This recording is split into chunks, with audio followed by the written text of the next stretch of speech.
नमस्कार सारे EPS 95 pensioners. 67 lakh EPS 95 pension धारकों के ईपीएस 95 पेंशन के मामले की सुनवाई को सुप्रीम कोर्ट ने टाला।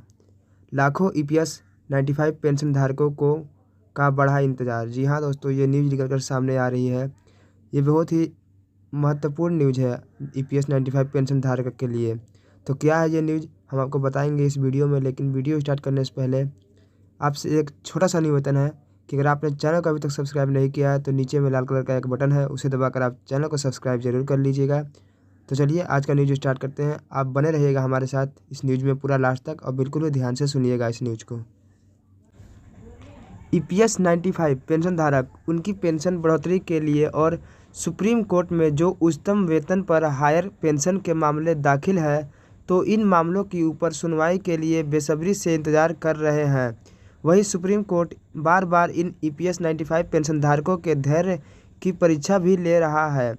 सुप्रीम कोर्ट में 25 अक्टूबर 2021, 15 दिसंबर 2021 के बाद 4 मार्च 2022 को ईपीएस 95 पेंशन धारकों के इन मामलों पर सुनवाई की खबर थी, जिसे एक बार फिर से सुप्रीम कोर्ट द्वारा बढ़ा दिया गया है, क्योंकि 4 मार्च 2022 की एडवांस कोर्स लिस्ट में ईपीएस 95 उच्च पेंशन से संबंधित मामलों को सूचीबद्ध नहीं किया गया है और अभी भी अगली सुनवाई कब होगी इसके बारे में कोई जानकारी नहीं है।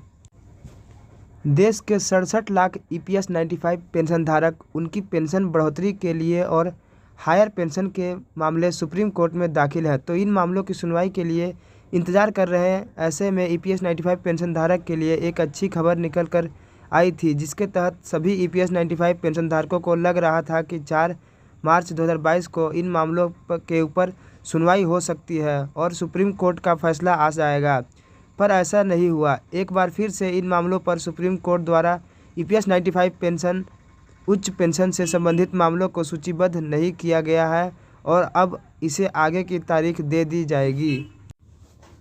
67 लाख ईपीएस 95 पेंशन धारकों को अवगत है कि सर्वोच्च न्यायालय ने 1 अप्रैल 2019 को कर्मचारी पेंशन योजना में मासिक पेंशन पर केरल उच्च न्यायालय के फैसले को बरकरार रखा था, जिसमें केवल उच्च न्यायालय द्वारा कहा गया था कि ईपीएस 95 पेंशन धारकों को उनकी सेवानिवृत्ति के बाद पूरे वेतन पर पेंशन का भुगतान किया जाएगा।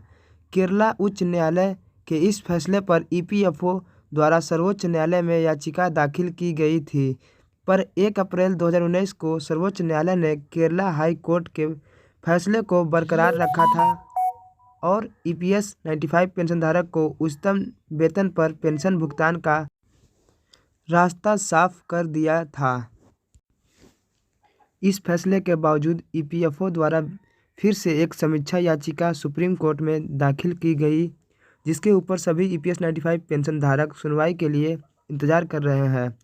साथ ही श्रम मंत्रालय द्वारा जो उच्चतम न्यायालय के फैसले के विरोध में एक याचिका सुप्रीम कोर्ट में दाखिल की गई है, तो उसके ऊपर भी सुनवाई के लिए इंतजार किया जा रहा है। इन दोनों याचिकाओं के ऊपर लंबे समय से कोई सुनवाई नहीं हुई है। जानकारी के मुताबिक ईपीएस 95 पेंशन धारक के हायर पेंशन के अनुसंधान केंद्र सरकार ने अन्य पक्षियों को बिना सुने पूर्ण पेंशन पर केरला हाईकोर्ट के फैसले पर रोक लगाने का अनुरोध करते हुए सुप्रीम कोर्ट का एक बार फिर से 16 जनवरी 2021 को दरवाज़ा खटखटाया था, जब सर्वोच्च न्यायालय में 27 महीने के लंबे समय के बाद बुधवार को मामलों पर विचार करने वाली थी। तब श्रम मंत्रालय ने एक ताज़ा याचिका 16 जनवरी 2021 को दायर की, जिसमें कहा गया कि पूर्ण पेंशन प्रदान करना व्यवहारिक नहीं है। उन्होंने इस संबंध में और दस्तावेज जमा करने की अनुमति दी सर्वोच्च न्यायालय से मांगी है। केंद्र सरकार द्वारा दायर अपनी याचिका में कहा गया है कि 15,000 की सीमा का निर्धारण आर्थिक और सामाजिक रूप से पिछड़े लोगों को ध्यान में रखकर किया गया था। अगर इस सीमा को रद्द करने के फैसले को लागू किया गया तो ईपीएस 95 योजना में लगभग 15,28,519 की कमी होगी। हाई कोर्ट के फैसले के बाद ही ईपीएफओ को 839.76 करोड़ रुपए देने थे। सारे ईपीएस 95 पेंशनर्स, ये थी आज की न्यूज़ जो मैंने आप लोगों को बताया। अगर आपने ध्यान से इस न्यूज़ को सुना होगा तो आपको सारी जानकारी अच्छे से समझ में आ गई होगी। दोबारा से आपसे एक निवेदन है कि अगर चैनल को अभी अभी तक आपने सब्सक्राइब नहीं किया है तो नीचे में लाल कलर का एक बटन है, उसे दबाकर चैनल को सब्सक्राइब जरूर कर लें। तो चलिए मिलते हैं अगले किसी दूसरे न्यूज़ के साथ जो भी अपडेट आती है। तब तक के लिए जय हिंद, जय भारत। आप अपना अच्छे से ख्याल रखिएगा।